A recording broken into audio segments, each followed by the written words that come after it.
परमेश्वर, आज जो कुछ मैं सुनूंगा मैं फलों को लेके आऊंगा। जो लोग उस दायरे से पीछे हैं, प्लेटफॉर्म से पीछे हैं, वो अपनी अपनी जगह चले जाओ। डोंट वरी, डोंट वरी, वहां मत बैठना ताकि भीड़ ना हो। पीछे है जगह, आप बैठ जाओ। अपने घुटनों के बाहर बैठो सब कलीसिया।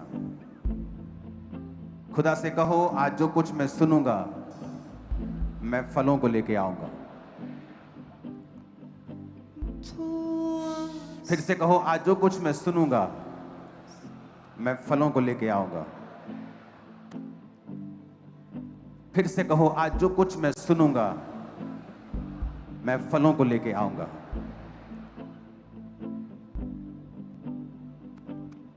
फिर से कहते जाओ ये बात।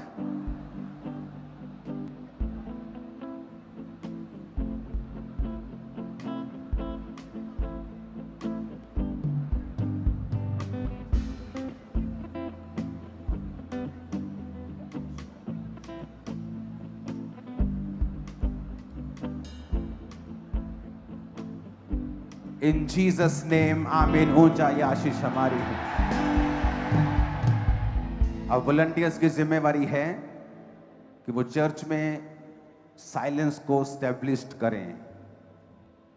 वॉलंटियर्स की ये जिम्मेवारी है। आपने थर्सडे वचन सुना था? नहीं सुना तो हाथों को हिलाओ जिसने नहीं सुना। जिसने नहीं सुना, थर्सडे नहीं सुना। मैं पूरा तो नहीं सुना पाऊंगा आपको, लेकिन मैं आपको कुछ चीजें बताता हूं। बाइबल एक कहानियों की पुस्तक नहीं है। बाइबल में लिखी हुई घटनाएं जब साइंटिफिकली सर्च की जाती हैं तो वो सच्ची निकलती हैं। राजस्थान की साइड जहां पानी का नामो निशान नहीं, जहां से पत्थर निकलता है नीचे, वहां पर समुद्र के जीवाश्म मिले। तो कहते कभी यह इलाका समुद्र के क्या था? नदी के नीचे नहीं, पानी के नीचे नहीं, समुद्र के पानी के नीचे। और वचन क्या क्या कहता है? सारी पृथ्वी के ऊपर क्या था? जल था, समुद्र था। परमेश्वर ने कहा पृथ्वी अलग हो जाए, पानी अलग हो जाए, सूखी भूमि दिखाई दे। वचन क्या हुआ? पूरा हुआ।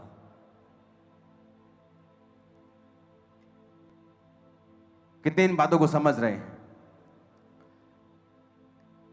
दुनिया के बेस्ट मैथमेटिशियंस बताते हैं कि जो दूरी है धरती की, या जो ग्रहों की स्थिति है, या जो ग्रेविटी है, ग्रेविटी की स्पीड और लाइट की स्पीड सेम है।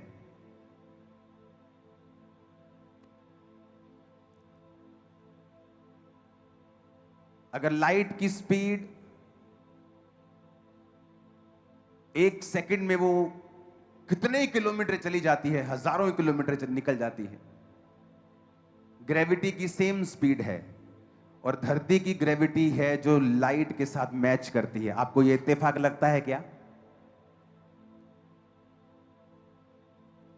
सदोम और अमोरा के ऊपर परमेश्वर ने गंधक बरसाई थी, याद है कि नहीं याद? क्योंकि वो पापी थे, पुरुष पुरुष के साथ व्यभिचार करना चाहता था, पाप बढ़ गया था। तो वहां पर परमेश्वर ने लिखा, गंधक और आग बरसाने के कारण परमेश्वर ने उन नगर को क्या किया था? नाश किया था। और लूत को और उसकी पत्नी और दोनों बेटियों को परमेश्वर ने बचा लिया। एंड में लूत की पत्नी ने पीछे देखा और नमक का खंबा बन गई। दोनों बेटियां चरित्रहीन थीं क्योंकि उन देशों में पैदा और पली बड़ी थी, और उन देशों में पैदा होने के कारण चरित्र नहीं था। बाप से संतान को पैदा किया और परमेश्वर ने कहा अम्मोनी मोआबी मेरी संगति में कभी ना आने पाए, और वो भी हट गई और उसके बाद सिर्फ लूत रह गया। समझ आई आपको? अब जब सल्फर की, गंधक की खदानें खोजी जाती हैं तो वो इंडोनेशिया में मिलता है, जहां पर वोल्केनिक, जहां पर ज्वालामुखी होते हैं। आप फोटोज देख सकते हैं, उन फोटोज में आपको नजर आएगा। वो यहां मिलता है जहां उनके जो भंडार हैं सल्फर के, जो दुनिया में चाइना में है, इंडोनेशिया में है, न्यूजीलैंड में है, बहुत सारी जगहों में है। और ये कृत्रिम रूप से बनाया जाता है पेट्रोलियम से। और अगर जिन स्थानों में ये मिलता है वहां पर इनकी प्योरिटी चेक करो तो ये 40 से 60% धरती जब निकालती है तो ये प्योर होते हैं। यानी जब सल्फर गंधक निकलती है तो 40% प्योर होती है।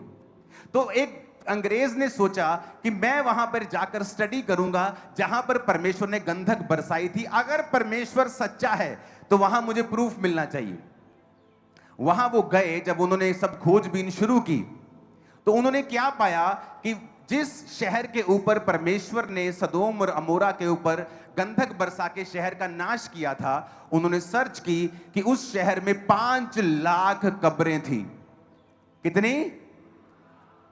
अगर कोई ये कहे कि नहीं, और जब उनके अंदर से जब जमीन खोदी गई तो एक लेयर के बाद राख निकलने लगी, जले हुए बर्तन निकलने लगे, हड्डियां निकलने लगी, तो लोग बोले नहीं नहीं, ऐसा भी हो ही सकता है कि दूसरा राजा आके इनको मार गया हो, जला गया हो, इसमें कौन सी बड़ी बात है, बाइबल में ऐसे लिख दिया हो।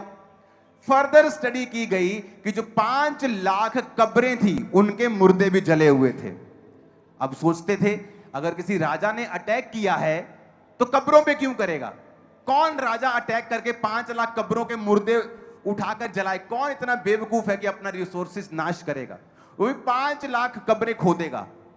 कब्रें भी जली हुई थी, तसल्ली नहीं हुई।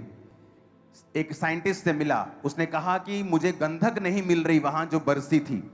कहता गंधक जो है वो खुले में नहीं रह सकती क्योंकि वो उड़ जाती है, वो जल जाती है। अगर तुझे गंधक खोजनी है तो सदोम और अमोरा पर जब गंधक गिरी थी, वो मृत सागर के पास बसे हैं दोनों देश, वो फोटोज में आपको दिख जाएगा। सदोम और अमोरा जो हैं वो दोनों जहां पे गोले लगे हैं ये डेड सी के पास हैं। तो उसने कहा साइंटिस्ट ने कि अगर यहां गंधक बरसी होगी तो पानी में जरूर गिरी होगी। कितने मेरी बात को समझ रहे हैं? अगर आपका घर पानी के किनारे है और गंधक बरसी तो गंधक पानी में भी जरूर गिरेगी। तो उसने कहा तू पानी की जगह पे खोज। मेरे भाइयों बहनों, जब पानी की जगह पे गंधक खोजी गई, वो गंधक गढ़ों जैसे गड़े पड़ते हैं बर्फ के, उन साइजेस में आज भी वहां मौजूद है, रोज निकल रही है वहां से। और दूसरी बात, पूरी दुनिया में एक ही स्थान है पूरे वर्ल्ड में जहां 99.9% प्योर यानी 100% प्योर गंधक निकलती है। वो सदोम और अमूरा का देश है, शहर है। 99, जब सोने पे लिखा होता है ना 99.9% शुद्ध, मतलब वो शुद्ध है। 100% तो सिर्फ खुदा ही शुद्ध है। तो 99.9 का मतलब है कि वो शुद्ध ही है, हाँ या ना? तो जब उस गंधक को लैब में टेस्ट किया गया और वहां पर प्रॉफिट लोट यानी भविष्यद्वक्ता लूत नाम का एक म्यूजियम बनाया गया और वो गंधक के टुकड़े वहां रखे हुए हैं। आज भी अगर आप वहां पे जाएं और समुद्र के रास्तों में खोजें, वो गंधक आपको भी मिल जाएगी क्योंकि वो वहां मौजूद है। वहां पास्टर्स जाते हैं, बिलीवर्स जाते हैं, उन गंधक को देखते हैं। मैं अपने घर में मनन कर रहा था कि अगर वो गंधक असली है, 99% प्योर, और पूरी दुनिया में कहीं नहीं है, इसका मतलब बाइबल क्या है? सच्ची है। इसका मतलब उन लोगों ने पाप किया था। इसका मतलब पाप का असर होता है। इसका मतलब परमेश्वर न्याय करता है। इसका मतलब यीशु मसीह भी सच्चा है और वो भी चंगा करता है। तो हीलिंग भी असली है। अगर वो असली है तो सब असली है। हम इस समय विश्वासी होने के नाते नहीं सोच रहे हैं, हम लॉजिकल बात कर रहे हैं। आप मेरी बात समझ रहे हो कि नहीं? या तो तुम दुनिया में दिखा दो जहां पे 99.9% प्योर सल्फर मिलती हो, और वो भी गड़ों के आकार में। वो वीडियो को साइलेंट करके वो दिखाना जहां उसने वो ढूंढा, गड़े के आकार, गड़े के आकार, जैसे बर्फ का गड़ा नहीं पड़ता उसके आकार की वो गंधक वहां भी मौजूद है, अभी भी मौजूद है। वो देखो, ये समुद्र से, ये इन लेयर से निकलती रहती है और समुद्र में जब पानी बहता है ओवर, तो ये बह बह कर जाती रहती है आगे। गंधक के टुकड़े गड़े के रूप में परमेश्वर ने बरसाए थे और आज भी वहां मौजूद हैं। दुनिया का एकमात्र स्थान जहां 99% प्योर गंधक मिलती है। आज भी इसे सिर्फ लाइटर लगा दो तो जलने लग जाती है। ओ जीसस, असली है मेरा परमेश्वर, असली है। इमेजिन करो, आप इमेजिन करो। इसका मतलब असली में बारिश हुई थी गंधक की। इसका मतलब उन्होंने पाप किया था, वो लोग नाश हुए थे, नहीं तो 5 लाख कब्रें कैसे जल सकती हैं? कब्रों के अंदर की हड्डियां मुड़ी हुई हैं, क्योंकि जब आग कब्रों के ऊपर आई, कब्रों के ऊपर भी आई, तो उनकी हड्डियां मुड़ गई हीट से। तो नहीं तो अगर आप मुर्दे को दबाएंगे उसकी हड्डी कभी नहीं मुड़ती, गल जाती है, बॉडी गल जाती है, हड्डी ऐसी रहती है। उनकी हड्डियां टेढ़ी थी, मुड़ी हुई थी। इसका मतलब परमेश्वर असली है, उसने सचमुच गंधक बरसाई थी। उन लोगों ने पाप किया था, गुनाह किया था। कितने मेरी बात को समझ रहे हैं? अगर वो असली है, अगर गंधक असली है, वो स्टोरी असली है, इसका मतलब यहोवा भी असली है, वो दूत भी असली थे। यहोवा ने यीशु को भेजा, वो भी असली था। दुनिया में सिर्फ बाइबल ही प्रभु यीशु मसीह के बारे में नहीं बताती है। दुनिया में रोमी इतिहासकार, ग्रीक इतिहासकार जो क्रिश्चियनिटी से नफरत करते हैं, वो भी अपने इतिहास में लिखते हैं कि एक मनुष्य जो मिरेकलस चमत्कार करता था, जिसको क्रूस पर चढ़ा दिया गया था, जो बड़ा प्रभावी पुरुष था, उसे परमेश्वर नहीं बोलते, वो पुरुष कहते हैं। जीसस क्राइस्ट का जिक्र सिर्फ बाइबल में नहीं है, वो असली था, वो कहानियों का परमेश्वर नहीं है। आज जब उन साइट्स पे जाया जाता है जहां पर लड़ाई हुई थी, जहां पर वो परमेश्वर ने लड़े थे उस फिरौन के साथ, आज भी समुद्र के उन जगहों पर जब खोज की जाती है, जो सेना दब गई थी, आज भी उनकी तलवारें वहां मिलती हैं। यीशु मसीह अब्राहम से लेके दाऊद तक कितनी पीढ़ी? 14। दाऊद से बंदी बनाया जाने तक कितनी पीढ़ी? 14। बंदी बनाया जाने से मसीह तक कितनी पीढ़ी? 14। 14 14। आपको इत्तेफाक लगता है क्या?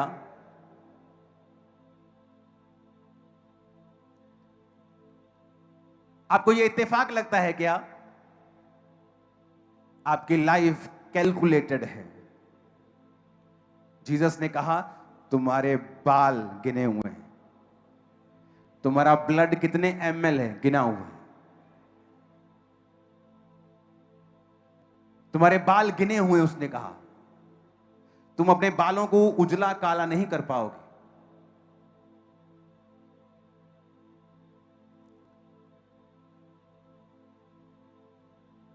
गोलियत 40 दिन आकर कर्स करता रहा, अपने देवताओं के नाम से कोसता रहा। क्यों 40 दिन? 41 क्यों नहीं? 39 क्यों नहीं? 40 जब आता है तो इसका मतलब परीक्षा या प्रिपरेशन, तैयारी। कितने दिन लगातार नूह के टाइम में बारिश पड़ी थी? 40। 41 क्यों नहीं? 39 क्यों नहीं? मूसा की उम्र को परमेश्वर ने 3 भागों में तय किया। 40 साल तक वो राजकुमार रहा, 40 से 80 साल तक वो मिधान देश में परदेशी रहा, 80 से 120 तक वो अगुवाई करता रहा।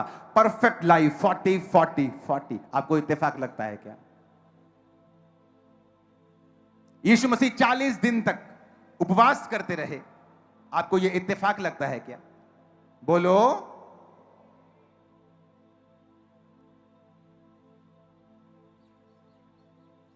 हालेलुया।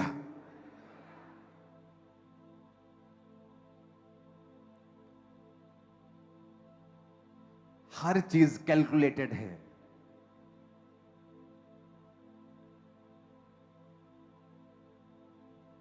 वो 40 दिन आकर कर्स करता रहा। 40 दिन मूसा एक बार फिर परमेश्वर के पास गया, फिर 40 दिन गया। यीशु मसीह जी उठने के बाद कितने दिन तक रहे चेलों के साथ? 40। अरे वो तो नंबर्स, इतना बड़ा वो मैथमेटिशियन है, आपकी लाइफ को क्या छोड़ देगा? वो इतना परफेक्ट करेगा कि परफेक्ट शर्मा जाएगा जब आपको देखेगा।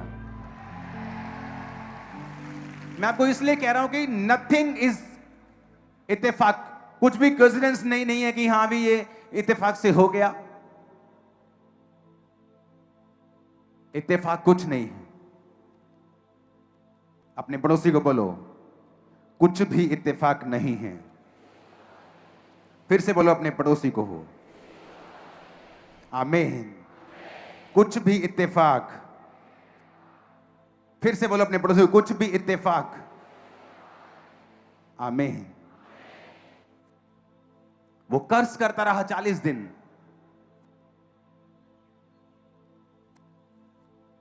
वो परफेक्ट परमेश्वर, उसे सब पता था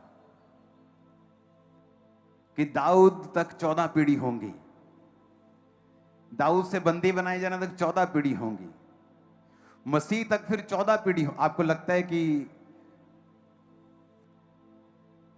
आप इमेजिन कर सकते हैं जो मैं कर रहा हूं? कितना कंट्रोल है परमेश्वर का इस दुनिया के ऊपर। कोविड आया तो लोगों ने बोला शैतान ने काम कर दिया। मैंने कहा शैतान ने कुछ नहीं किया। कोविड के बाद देखना, आधी दुनिया यीशु मसीह को मानती है आज। सर्चेस बताती हैं कि जेनजी, नई जनरेशन जितनी बाइबल खरीद रही है आज तक बिकी नहीं थी। जितनी वो चर्च में जा रही है आज तक नहीं गई थी। जितने लोग खुदा की ओर फिरे हैं कोविड के बाद, आज तक ऐसा नहीं था। कोविड से पहले सुपरमैन, स्पाइडरमैन उनके हीरो थे। कोविड के बाद सब बदल गया। उन्हें मालूम हो गया टीवी में बचाते हैं सिर्फ ये, असल में तो परमेश्वर ही बचाने वाला है। उसकी गवाहियां पूरी दुनिया में थी। जो लोग नए बेचारे चर्च के साथ जुड़ते हैं या नई पोस्ट देखते हैं चर्च के बारे में, बोलते हैं पास्टर कोविड के टाइम कहां थे? कोविड के टाइम तेरा पास्टर सड़कों के ऊपर था पंजाब पुलिस के साथ। देख ले जा। जब पहली लहर आई थी लोग छुपे हुए थे, सड़कों के ऊपर थे, लोगों पे ले हैंड हो रहा था, उन्हें राशन बांटा जा रहा था और अविश्वासी हील हुए। बड़ी बड़ी एनजीओ में जो लोग काम करते हैं, अन्य जाति एनजीओ में जिनके नाम नहीं ले सकता, उनके लोग हील हुए, गवाहियां दे के गए अंदर, हम आपकी प्रेयर से हील हुए। आपने ले हैंड किया था, मेरा बच्चा डर रहा था मेरे पास आने से, आपने मेरे नाक पे हाथ रख के ले हैंड किया था। हालेलुया। परमेश्वर क्या है? बोलो असली है। फिर से बोलो अपने पड़ोसी को हो, और वो सब कुछ कंट्रोल में रखता है। आमीन। अपने पड़ोसी को बोलो सब कुछ कंट्रोल में है, सब कुछ कंट्रोल में है, कुछ भी कंट्रोल के बिना नहीं है।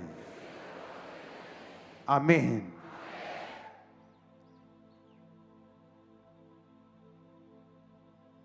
प्रेगनेंसी अगर आप देखो तो 40 हफ्ते होती है, परफेक्ट। पहला शमूएल 17 उसकी एक आयत से मैं पढ़ूंगा और आपको मालूम होगा कि परमेश्वर ने आपको हथियार दिए हैं शैतान को हराने के लिए। अब 4 आयत में लिखा, पलिश्तियों की छावनी में से गोलियत नामक वीर निकला जो गत नगर का था। उसकी लंबाई 6 हाथ 1 बित्ता, उसके सिर पर पीतल का टोप, एक पत्थर का झलम जिसका तोल 5000 शकेल पीतल का था। उसकी टांगों पर पीतल के कवच थे, उसके कंधों के बीच बरछी बंधी थी। उसके भाले की छड़ चुलाहे के डोंगी के समान थी और उस भाले का फल 600 शकेल लोहे का था और बड़ी ढाल लिए हुए एक जन उसके आगे आगे चलता था। हालेलुया। 16 आयत में लिखा, वो पलिश्ती 40 दिन तक सवेरे और सांझ को निकट आकर खड़ा हुआ करता था। यिशै ने अपने पुत्र दाऊद से कहा, एपा भर भुना हुआ अनाज और 10 रोटियां लेकर छावनी में अपने भाइयों के पास दौड़ जा। पनीर की 10 टिक्कियां लेकर सहस्त्रपति के लिए ले जा और अपने भाइयों का कुशल देखकर उनकी कोई निशानी ले आना। अब यहां पर दाऊद अपने बाप का भेजा हुआ उस छावनी में जाता है जहां गोलियत दिन और रात 40 दिन तक उनको कर्स कर रहा था। और जब दाऊद वहां पहुंचता है और वहां पे जाके वो बात करता है और लोग उससे बताते हैं कि जो कोई इसको मारेगा उसे इनाम मिलेगा, बड़ा धन मिलेगा, राजा अपनी बेटी की शादी उससे कर देगा, उसका घराना टैक्स फ्री हो जाएगा। उसको यकीन नहीं हुआ दाऊद को, वो बार बार लोगों के पास जाकर पूछ, क्या ये सच है, क्या इतना बड़ा इनाम बोला गया है? क्योंकि जब कभी भी आप डेविल को हराते हैं, एक बड़ा इनाम आपकी लाइफ में आपका वेट कर रहा होता है। एक तो इनाम है स्वर्गीय जीवन, अनंत जीवन, क्योंकि ये चंगाइयां, ये भविष्यवाणियां सब यहीं रह जाएंगी, इसी धरती की हैं। लेकिन अनंत जीवन जो इस धरती के बाद शुरू होता है, जो सबसे इंपॉर्टेंट है, ये चंगाइयां, ये डिलीवरेंस, ये प्रोफेटिक वर्ड्स आपकी हेल्प करते हैं ये जानने के लिए कि प्रभु यीशु मसीह असली है। ये टीचिंग्स, दुनिया के प्रूफ, ये हेल्प करते हैं कि प्रभु यीशु मसीह असली है और मुझे उनकी आज्ञाओं के ऊपर चलना है। कितने मेरी बात को समझ रहे हैं? अब यहां पर उसे मालूम पड़ता है कि एक बड़ा इनाम उसकी वेट कर रहा है, और उसने कहा, क्या यह सच है कि वो सब कुछ मिलेगा मुझको जो उसे मारेगा? और वचन कहता है, जब वो राजा के पास गया और उसने कहा, उस परमेश्वर ने जिसने भालू को मेरे हाथ में कर दिया, शेर को मेरे हाथ में कर दिया, राजा ये आदमी को मैं मार दूंगा। और मैं आपसे क्या बोलता हूं कि जब कभी तुम शैतान को हराओगे, किस चीज के साथ हराओगे? अपनी टेस्टिमनी के वर्ड के साथ, अपने वचन, गवाही के वचन के साथ। मेमने के लहू और गवाही के वचन के कारण वो शैतान के ऊपर क्या हुए? फतेहमंद हुए, जयवंत हुए। दाऊद को टेस्टिमनी की पावर मालूम थी, उसने टेस्टिमनी दी कि परमेश्वर मुझे छुड़ाता आया है, मैं इसे मार दूंगा। राजा ने अपने वस्त्र पहनाए, लेकिन वो उसने नहीं पहने, और वो किनारे से 5 पत्थर उसने लिए। एवरीथिंग बाइबल का एक एक वचन प्रोफेटिक है। दाऊद ने उसको मारा।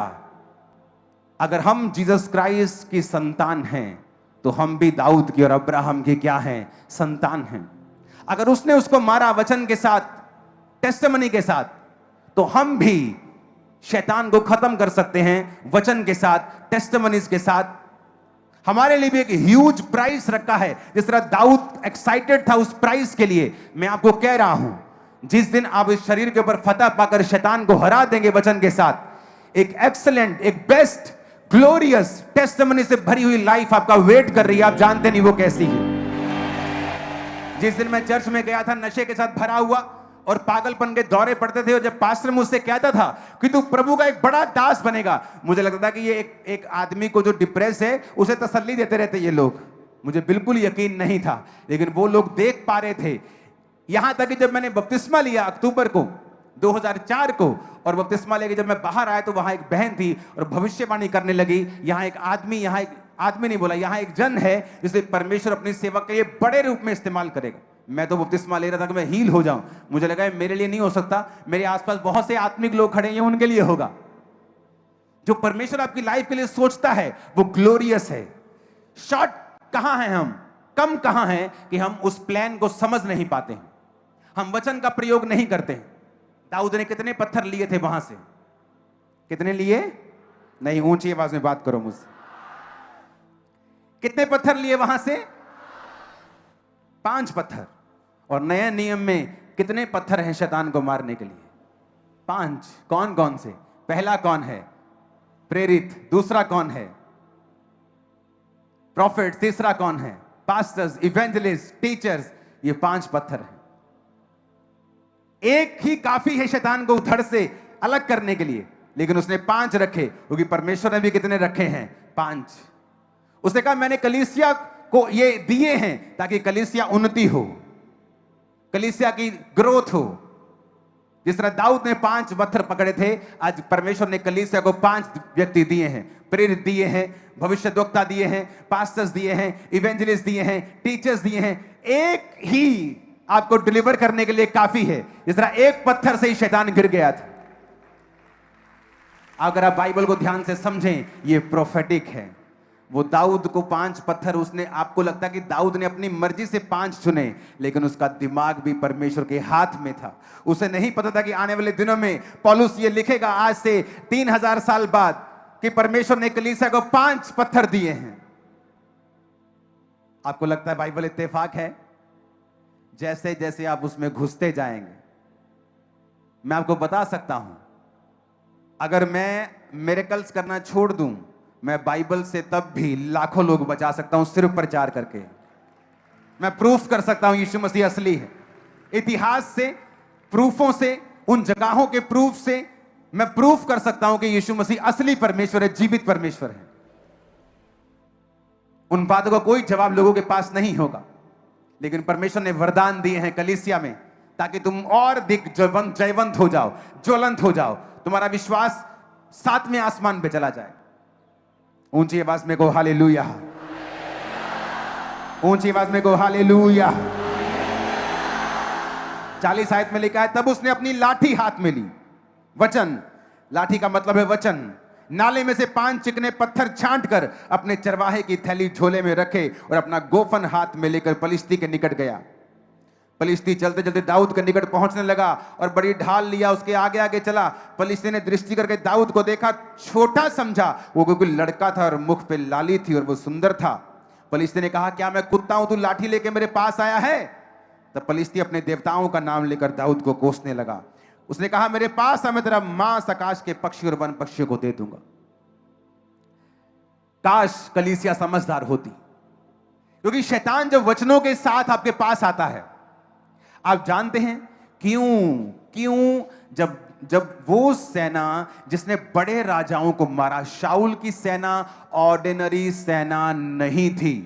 शाऊल की सेना कैपेबल थी, बड़े बड़े राजाओं को मारने का उनमें दम था। पर जब शाऊल ने पाप किया और प्रभु की ग्लोरी उससे हट गई, तो शैतान उस पर टॉर्चर करने लगा। और गोलियत क्या बोलता था? वो आकर कर्स करता था, शब्दों के बाण रिलीज करता था। आपको मालूम नहीं होता, कई बार लोग आपको कर्स कर जाते हैं अपने शब्दों से। आपका बेस्ट फ्रेंड मजाक मजाक में आपको शब्दों से कर्स कर जाता है, आपको मालूम नहीं होता। जब वो कर्स करने लगा दाऊद को, तेरा मांस मैं पक्षियों को खिला दूंगा, अपने देवताओं का नाम लेके तुझे कोसने लगा। वचन कहता है, दाऊद ने पलिश्ती से कहा, तू तलवार, भाला और सांग लेकर मेरे पास आता है, परंतु मैं सेनाओं के यहोवा के नाम में तेरे पास आता हूं, जो इजरायली सेना का परमेश्वर है, और उसी को तूने ललकारा है। आज के दिन यहोवा तुझको मेरे हाथ में कर देगा, मैं तुझको मार दूंगा, तेरा सिर तेरे धड़ से अलग कर दूंगा। आज के दिन पलिश्ती सेना के शव आकाश के पक्षी और पृथ्वी के जीव जंतु को दे दूंगा। तब समस्त पृथ्वी के लोग जान लेंगे इजराइल में एक परमेश्वर है। आमीन। ऊंचा चाहिए चर्च। और यह समस्त मंडली जान लेगी कि यहोवा तलवार या भाले के द्वारा जयवंत नहीं करता, क्योंकि संग्राम यहोवा का है, वही तुम्हें मेरे हाथ में कर देगा। उसने वचन बोले। आज कलीसिया वचन नहीं बोलती। जब डॉक्टर बोलता है कि तुम 6 महीने के मेहमान हो, मैं ना मरूंगा वरन जीवित रहूंगा और परमेश्वर के कामों का वर्णन। आपको कोई दिक्कत हुई और आपके वही सिम्टम्स हैं जिस सिम्टम से आपके दादाजी को प्रॉब्लम हुई थी, और वही सिम्टम से आपके फादर को प्रॉब्लम हुई, और कोई फैमिली मेंबर आपको बोलता है शायद आपको भी वही है। नहीं, मुझे कोई जनरेशनल कर्स की प्रॉब्लम नहीं हो सकती, क्योंकि मैं मसीह में नया हूं। और सडनली जैसे ही वो व्यक्ति डॉक्टर के पास जाके अपनी स्कैनिंग करता है, डॉक्टर बोलता है आपका वो हिस्सा आम व्यक्ति से भी ज्यादा अच्छा है। You are more normal than normal human. तुम नॉर्मल आदमी से भी ज्यादा अच्छे हो, क्योंकि वचन बोला। वचन क्या किया? बोला। सोचा नहीं, पता है नहीं, बोला। उसने कहा तू तलवार लेके मेरे पास आता है, लेकिन मैं यहोवा के नाम में तेरे पास आता हूं। आज तेरे और तेरे इन साथियों का शव मैं आकाश के पक्षी को और जीव जंतु को दे दूंगा, क्योंकि मैं लड़ाई मेरी नहीं है। लड़ाई क्या है? किसकी है? और समस्त मंडली जान लेगी यहोवा तलवार और भाले से जयवंत नहीं करता। जब उसके पास गोलियत आ रहा था, तो दाऊद पीछे पीछे नहीं गया, आगे गया, फॉरवर्ड गया, फ्रंट में गया। शैतान का सामना कर, वो तेरे सामने से क्या होगा? भाग जाएगा। और एक पत्थर मारा माथे के ऊपर। जब किसी को कोई चीज हिट करती है ठा, वो पीछे की ओर गिरता है कि आगे की ओर गिरता है? पर दाऊद वो गोलियत कहां गिरा? आगे की ओर। इसका मतलब वो विजय नेचुरल नहीं थी, सुपर नेचुरल थी। वो नेचुरल नहीं था। अगर नेचुरली कोई चीज आप पे हिट की ठा, आप पीछे की ओर जाते हैं, बैलेंस खत्म हो गया, पीछे की ओर चले गए। पर उस पे जब ठा बजा, वो भाई साहब आगे की ओर आए, वो मरा। उसी तरह से वो शैतान जो तुम पे अटैक करता है, उसकी डेथ होगी आपकी लाइफ से, और वो सदा के लिए निकल जाएगा। उसके सारे काम मर जाएंगे जो उसने आपकी लाइफ में किए हैं। आमीन। उसका आगे गिरना ये बात बताता है कि तुम्हारा युद्ध नहीं है, तुम ताकत से नहीं जीत सकते, बुद्धि से, पढ़ाई से नहीं जीत सकते। यहोवा तुम्हें जितवाएगा, लेकिन तुम्हें सिर्फ वही करना यहोवा कहता है। तुम्हें अपनी ड्यूटी पूरी करनी है, घबराना नहीं है, वचन के साथ जुड़े रहना है, गवाही देते रहना है, गवाही खराब नहीं होने देना है। आप संडे चर्च नहीं आते, आपकी गवाही खराब हो चुकी। आप अपने आप को क्रिश्चियन मत कहें। आप सुसमाचार में कोई हिस्सा नहीं डालते, आप अपने आप को क्रिश्चियन मत कहें। जो व्यक्ति अपनी गवाही खराब नहीं होने देता कि मैं टेस्टिमनी दे चुका हूं, मैं नशे करता था, मैं गवाही दे चुका हूं, शैतान मुझे तलब के साथ फिर से भरमाता था, सिगरेट की तलब लगती थी, तंबाकू की तलब, शराब की तलब लगती थी, लेकिन परमेश्वर ने कहा था इसको कंट्रोल करके। अब वो अटैक नहीं है, वैसी तलब नहीं आती थी वापिस, कंट्रोल किया, गवाही को खराब नहीं होने दिया। एक गवाही दी, देता गया, परमेश्वर ने दूसरी दी, दो दी, तीसरी आई, तीन दी, चौथी आई, थाउजेंड्स टेस्टिमनीज को रिसीव किया। प्रभु ने एक गवाही दी, तुमने नशा छोड़ा, भुआ की शादी में फिर तुम नशा करने लगे, माफी मांगी, फिर हट गए, फिर नशा करने लगे। प्रभु कहता है कि इसने एक गवाही जो दी थी संभाल के नहीं रखी, दूसरी कैसे संभाल के रखेगा? दाऊद ने फतह इसलिए पाई कि उसने गवाही को संभाला। मैं नशा छोड़ चुका हूं, व्यभिचार छोड़ चुका हूं, मैं इसमें दोबारा नहीं जाऊंगा, मैं अपनी गवाही को खराब नहीं होने दूंगा। वचन उसने डिक्लेयर किया, बोला। कलीसिया को बोलना होता है, सोचना नहीं होता। पता है नहीं, बाइबल में लिखा है ऐसा नहीं, बोलना, बोलना, वर्ड को रिलीज करना। धार्मिकता विश्वास से, और उद्धार कैसे? अंगीकार से। उद्धार का मतलब सिर्फ आत्मिक साल्वेशन नहीं है, उद्धार का मतलब हीलिंग है, डिलीवरेंस भी है, नेशनल उद्धार भी है, फाइनेंशियल उद्धार भी है, आत्मा का उद्धार भी है, फाइनेंस का उद्धार भी है, घर का उद्धार भी है, बच्चों का उद्धार भी है। तो उद्धार पाएगा जब अंगीकार करेगा, जब आपको और मुझको पता है कि यह वचन असली है, इसकी बातें असली हैं, प्रूफ असली हैं, तो ये बोलने पर काम भी करेगा। ये भी असली है, काम करेगा, ये काम करेगा। तो ये आपकी लाइफ में काम करेगा जब आप इसे बोलेंगे। दाऊद चुप नहीं रहा कि देख मेरा परमेश्वर तुम्हें देख लेगा, सोचा नहीं उसने।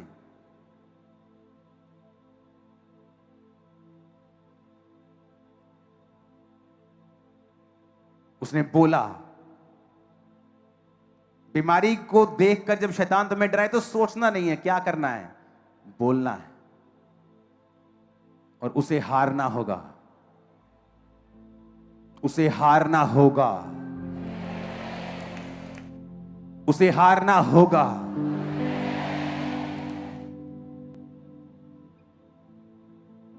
अपने पड़ोसी को बोलो, परमेश्वर असली है।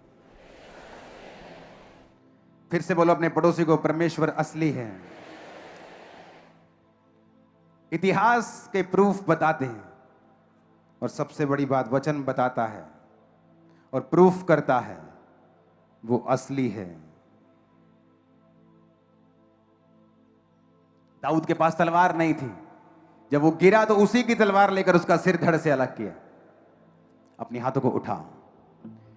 जिस शर्मिंदगी से शैतान तुम्हें शर्मिंदा करना चाहता है, मैं प्रोफेसी करता हूं, तुम वचन जब बोलोगे वो शर्मिंदगी उस पर लौट जाएगी जो तुम्हारे लिए तैयार की गई थी।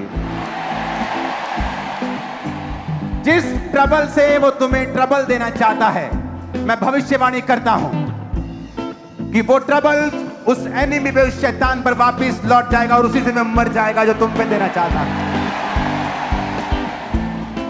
वो शर्मिंदगियां, वो अटैक्स जो तुम्हारे लिए तैयार किए गए हैं, आज मैं घोषणा करता हूं तुम्हारी जिंदगी में वो काम ना करने पाएंगे, बल्कि वापस चले जाएंगे इन जीसस नेम। तुम बोलते हो मैं तुम्हारा अगुआ हूं, तुम पर स्पिरिचुअल अथॉरिटी रखता हूं, और मैं तुम्हारी लाइफ के ऊपर बोलता हूं तुम आशीष के हकदार हो, श्राप के नहीं। जितने श्राप तुम्हारी जिंदगी के ऊपर बोले गए हैं, वो सारे श्राप आज से कैंसिल हैं यीशु मसीह के सामर्थ्य नाम में। आज से जो लोग यहोवा के वचन पर चलते हैं, पवित्रताई से, बिना व्यभिचार के, बिना नशे के, मैं घोषणा करता हूं तुम दुनिया के जिस भी कोने में जाओगे सिर्फ फेवर हासिल करोगे, सिर्फ ऊंचाई हासिल करोगे। मैं घोषणा करता हूं तुम जब भी लोगों के सामने जाओगे फेवर हासिल करोगे इन जीसस ने। एक दुख है जिसका वायदा खुदा ने किया है तुम्हें मिलेगा, वो है सताव। पर परमेश्वर ने कहा ये दुख मत समझना, जब सताव हो तो समझना तुम्हारे लिए स्वर्ग में एक बड़ा फल है। मैं आज तुम्हारी लाइफ पे प्रोफेसी करता हूं, वो शर्मिंदगी चाहे बांझपन की हो, बीमारी की हो, श्रापों की हो, गरीबी की हो, आज से सारी शर्मिंदगियां वापिस जाए, टर्न अराउंड हो आपकी लाइफ में बड़ा। आमीन। ऊंचाई आशीष हमारी है चर्च।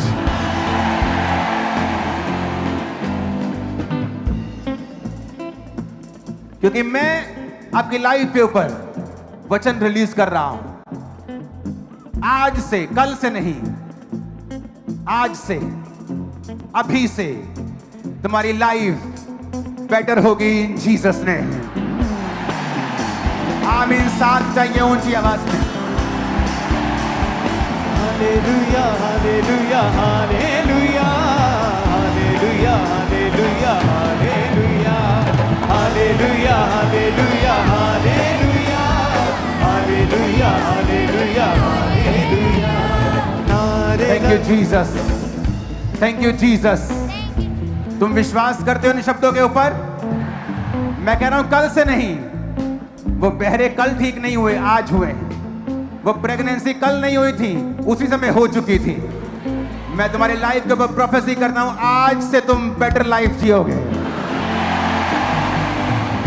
जब भी तुम किसी व्यक्ति से बात करोगे यीशु के बारे में, वो व्यक्ति प्रभावित होगा तुम्हारी बातों से, मसा तुम्हारी बातों में होगा।